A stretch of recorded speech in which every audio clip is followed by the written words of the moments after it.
The November 1992 election threw Colorado's LGBTQ+ residents into a dark place.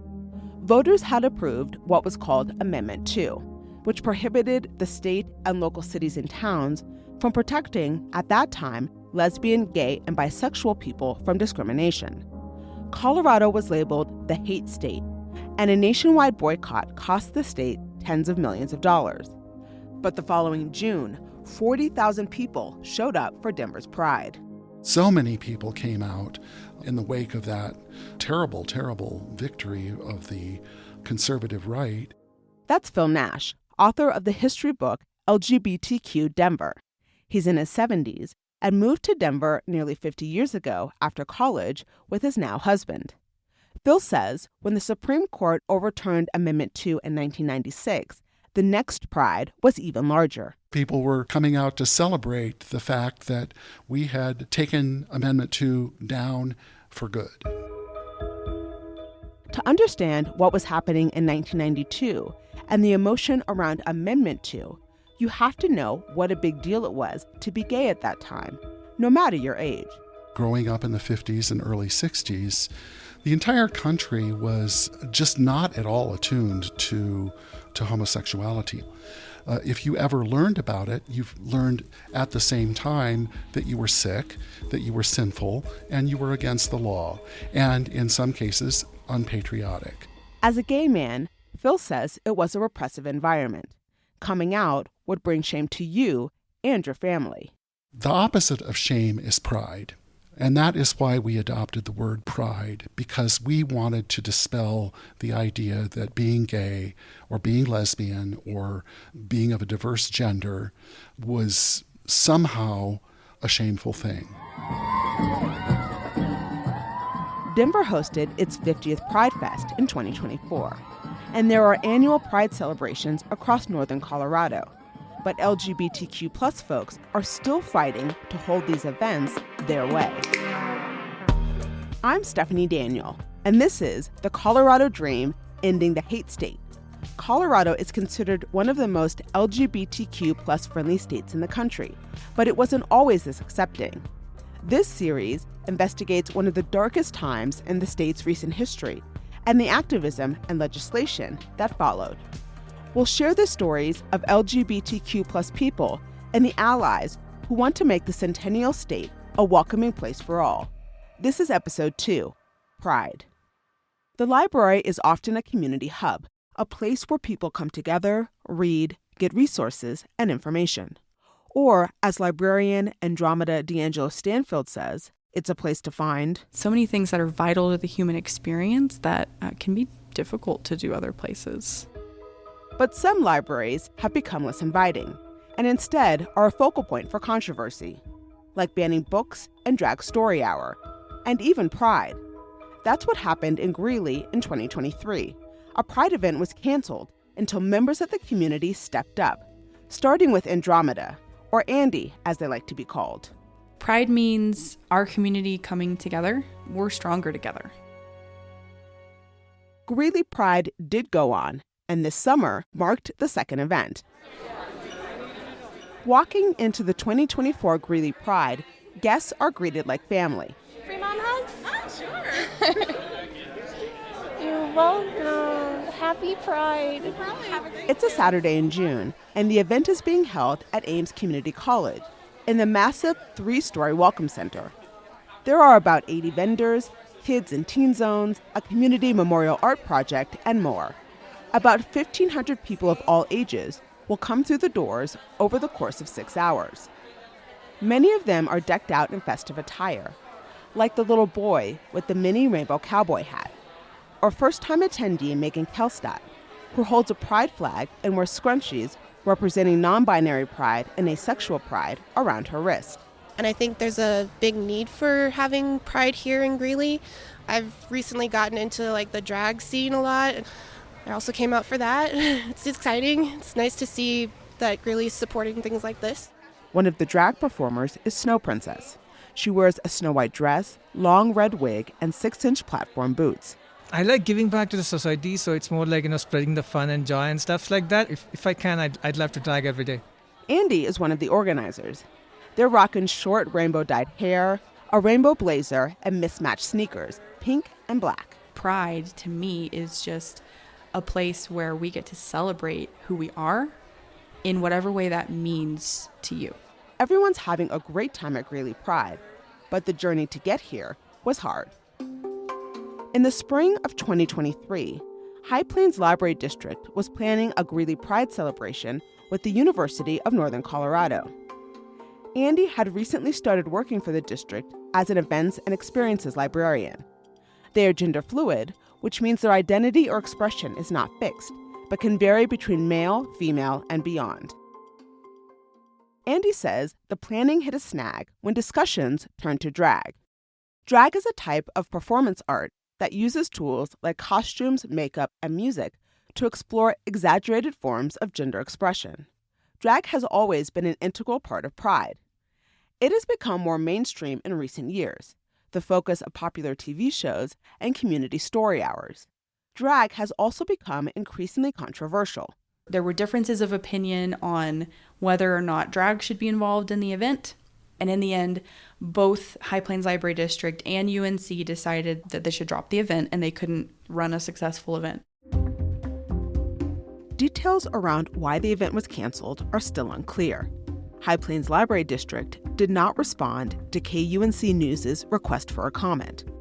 At the time, a spokesperson told the Greeley Tribune that the district, quote, reached a decision after an internal review of the planning, and hearing from someone they called a, quote, key and valued partner, but did not identify.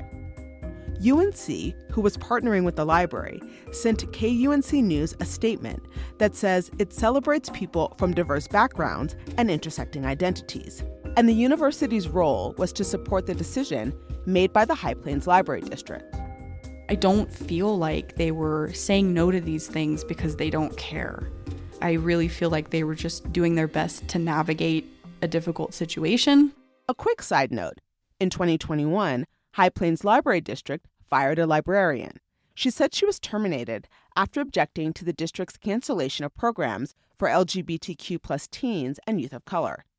A few months after the library canceled its 2023 Greeley Pride event, the district paid $250,000 to the librarian to settle a civil rights dispute. The settlement came after the Colorado Civil Rights Division told the district to update its policies to be more inclusive. Andy, the High Plains librarian who took over Greeley Pride, grew up in a part of Texas that lacked safe spaces and community. They say it created a sense of being alone, and they lost several people, including a dear friend who died by suicide. That death changed everything. Andy couldn't live in Texas anymore and moved to Northern Colorado in 2020. They needed to be a part of the solution. Today, they sit on the board of 3 LGBTQ+ nonprofit organizations. Everything that I do is so that people who in my community and in the queer community can feel safe and can know that they're not alone. Andy started working full-time at High Plains Library District in March of 2023. They moved to Greeley from Fort Collins a year later. Greeley is in conservative Weld County, and back in '92, nearly 60% of voters approved Amendment 2. Since then, the majority has voted for every Republican presidential candidate, a streak that is expected to continue this year. Andy was committed to having Pride in Greeley. They believe the High Plains Library District canceled its event because the district doesn't allow drag. This is not an unusual policy. Drag Story Hour is an event where drag queens read to children. It was created in San Francisco in 2015 and has quickly spread across the globe. The organization's goal is to capture the imagination and play of the gender fluidity of childhood while giving kids queer role models. But critics say these events are inappropriate because drag performances are an attempt to groom children. Others say drag queens present caricatures of femininity that can be harmful to youth. These positions, advocates say, are baseless tropes that falsely assert queer people are pedophiles, sexual predators, or threats to children. Libraries across the country have started to ban these story hours. In recent years, the American Civil Liberties Union has filed lawsuits against bans in Louisiana, Montana, and Texas, and monitors bills banning drag that are introduced in state legislatures. While reporting this podcast, the difference between sexuality and gender came up quite a bit. So I reached out to Denver-based Saya B Consulting to learn more. Saya works with groups and individuals on social justice and DEI efforts. So my biological sex does not determine my sexuality. My sexuality does not determine my gender identity. Everyone has their own unique kind of composition in that way. But I think because we're humans and things need to make sense, we try to make correlation where there is none. Saya breaks it down into 4 components. The first is biological sex, which are physical characteristics. Genitalia, hormones, secondary characteristics like breast tissue, body hair, and things like that. The second is sexual orientation, Who do you want to get down and dirty with? which is sometimes separated from romantic orientation. Who do you want to fall in love with? Who do you see building a life with? And those don't necessarily have to align. The third is gender identity, which can be different from your assigned sex at birth. Gender identity is how you see yourself in your mind and how you identify within the context of your culture.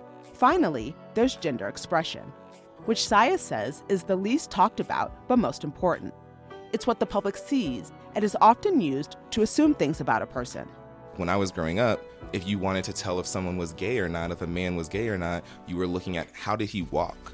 Does he have a limp wrist? What is he wearing, right? You're looking at all of those gender expression to determine their sexual orientation or to determine their gender identity.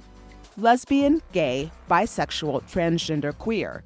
These terms are rooted in sexuality, who you are attracted to, and gender, how you see yourself or express yourself. I think people just have a very narrow view of the community, and if they were to expand that, they would see the beauty and how, as a society, we can even benefit.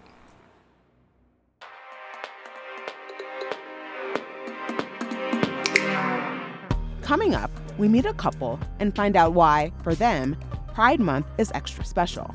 But first, Andy takes over Greeley Pride. We met person after person after person who's local, but who's never met another queer person who is local. And yet we met hundreds that day. That's after the break. In the NoCo is KUNC's News and Culture podcast.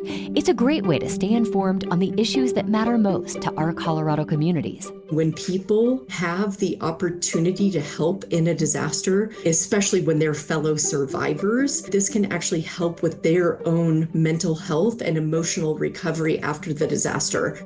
I'm In the NoCo host Erin O'Toole. Follow the podcast for free at kunc.org or anywhere you like to listen to podcasts.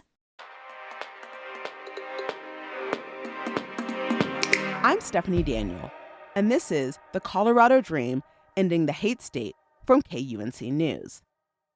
After High Plains Library District canceled Greeley Pride in 2023, Andromeda D'Angelo Stanfield, aka Andy, took it over with the help of friends. We stole this event, basically, and said, you know what? You don't get to cancel Pride. You don't have to run it, but we're going to go ahead and take it. Our community deserves a Pride event. It was already mid-May, and time was running out to pull together a Pride event in June. The first task, finding a venue. They reached out to place after place after place. That's when Ames Community College stepped in. Students were excited to participate in the original Pride event and had even reserved a table before it was canceled. They were disappointed. Then 2 student leadership groups spoke up and asked to host it. 2023 Greeley Pride was held in Ames Student Commons building, and over 600 people attended, including Greeley resident Ann Fryrose. It was done very well. I go to First Congregational Church here, and we had a booth there, which was really nice. Ann attends Pride events with her wife Chrissy and their son, but the month of June holds added significance and serves as a reminder of the discrimination they've overcome to create their family. This is my living room. It's full of a lot of our pictures of our family that we created because we adopted our son a week before his 15th birthday. Light streams in through the huge front window as Ann surveys the photos on the walls of her house in Greeley. One frame displays a picture of Ann, Chrissy, and their son Star, posing at the park across the street. It was taken on June 16, 2017. or what Star calls Gotcha Family Day. We're sitting in front of the lake in the grass. It's summer. We are dressed up because it was adoption day. It was a happy day for the couple. However, their road to parenthood was paved with struggle.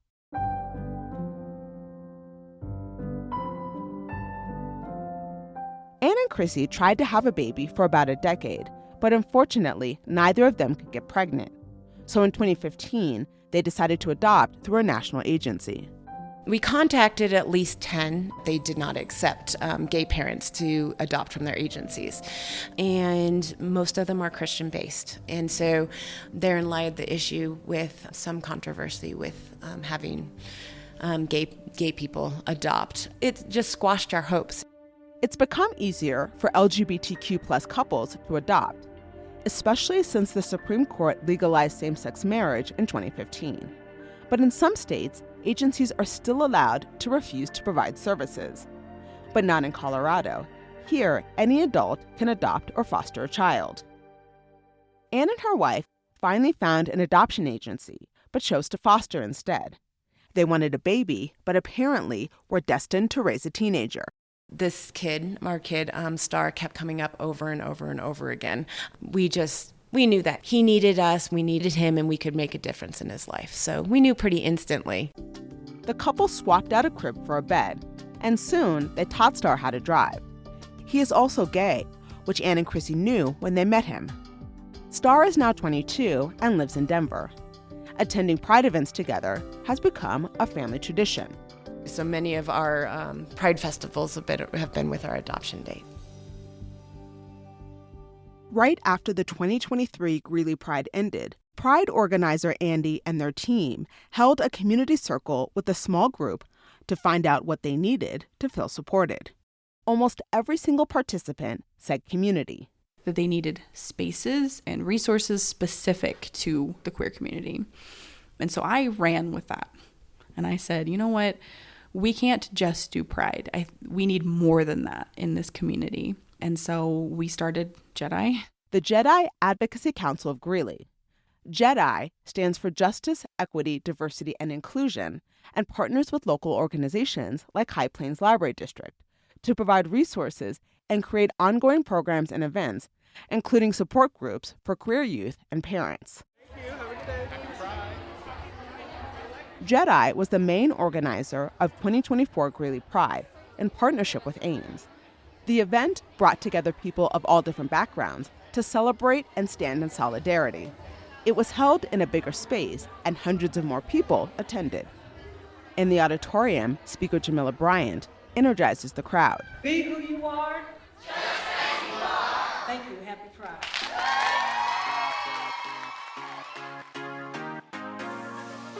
One of the event volunteers is Ames Community College student Noelia Batras. This is her first Pride, and she jumps right in, manning the clothing swap, helping kids create their own Pride flags, and belting out karaoke tunes with her friends. I had so much fun, just different people, and you made new friends, which is really fun. The fact that Ames is hosting this event is important to the 17-year-old. Just because I know a lot of schools are not as accepting, so the fact that Ames is doing this really shows that they do care and they do listen to their students, and it's amazing. Attendee Jackie Eubank was also inspired and even left with some ideas for her own event. Jackie started Johnstown Milliken Pride. The 2024 Johnstown Milliken Pride is taking place in July outside the local YMCA. Lining the sidewalk are pop-up tents where people can connect with resources and other vendors. Jackie, who is holding a rainbow umbrella to block the scorching midday sun, says the goal is for the nearly 170 attendees to know they are welcome to be their authentic selves. There are groups, businesses, and people in the community that affirm them and accept them for who they are. Johnstown and Milliken are neighboring rural towns with deep agricultural roots in Weld County. They share school and recreation districts, and the population is growing rapidly.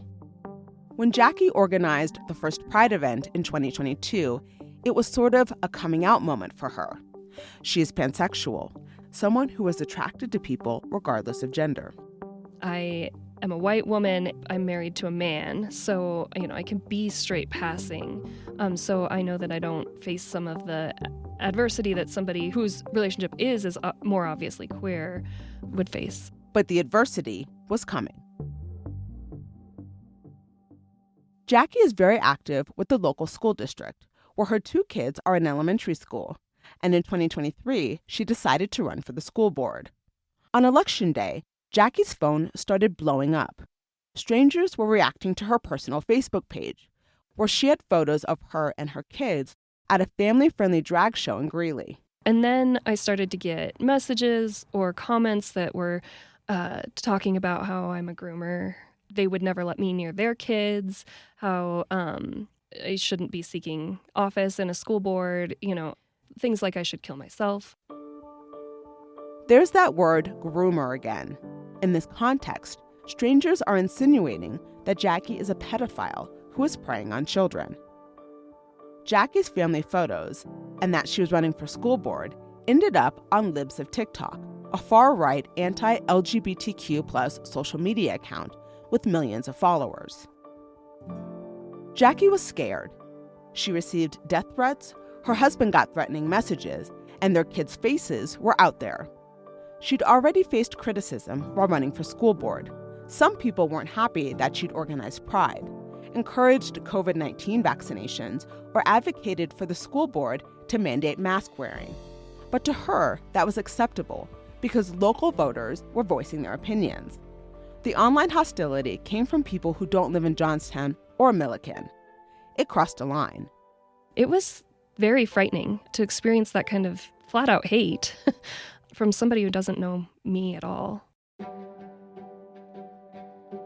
In 2022, 1/4 of all hate crime incidents in Colorado were motivated by homophobia or transphobia, which is slightly higher than the national average. These stats include the mass shooting at Club Q, where 5 people were murdered at the Colorado Springs LGBTQ+ nightclub. The shooter pleaded guilty to federal hate crimes in June. This year, a new Colorado law took effect that added violence and harassment against transgender people to the state's existing hate crime laws. Jackie lost the school board race. It's taken time for her to heal from the experience and feel like she can continue doing things like organizing Pride. But ultimately, she couldn't let the haters win. It fortifies the importance of having this kind of event. It fortifies the importance of being a safe person in the community. If I'm receiving this kind of vitriol, other people are likely receiving it as well, and they need to have people in their corner. Back at the 2024 Johnstown Milliken Pride, I am not a stranger to the dark. Hide away. This is a Northern Colorado choir made up of trans singers. They're performing This Is Me from the movie The Greatest Showman. That's soloist Kay Benton. Won't let them break me down to dust. I know that there's a place for us.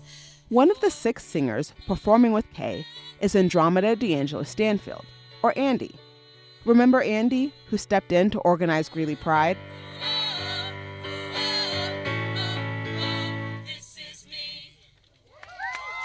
Andy is also here working as an employee with the High Plains Library District Pop-Up Library, which displays books about Pride for all ages. Yes, this is the same library district that canceled Greeley Pride in 2023. But its outreach team has shown up at Pride events in Weld County since then. High Plains initially, they fought back on everything. And little by little, they are moving in the right direction because we haven't given up. I think it matters that High Plains is trying and that they're working with us and we're doing programs with them. JEDI, the nonprofit Andy helped create, is already planning next year's Greeley Pride with Ames Community College. JEDI still offers ongoing support groups and programs with High Plains Library District and other local partners. Andy says the journey to bring a Pride event to Greeley is, quote, a story of perseverance. On the next episode of The Colorado Dream, Ending the Hate State, we learn how Colorado has become a leader in gender-affirming care. We've heard from people who are able to get surgeries that they wouldn't have been able to perhaps otherwise, who are really able to, kind of live their authentic selves. That's next time on The Colorado Dream. The Colorado Dream Season 4 Ending the Hate State is a production from KUNC News. This episode was written and reported by me, Stephanie Daniel. Editing by Sean Corcoran. The theme song was composed by Jason Patton. Michelle Rado sound designed and mixed the episode. Jennifer Coombs is the digital editor. Special thanks to Tre'vell Anderson, Lee Patterson, Scott Franz, Brad Turner, Jen De La Fuente, Lucas Brady Woods, Kim Race, Robert Leja, Gabe Allen, and Mike Arnold. Tammy Turwelp is KUNC's president and CEO. To see photos of the people included in this episode and learn more about the terminology we used, go to kunc.org/Colorado Dream or check out the show notes for a link.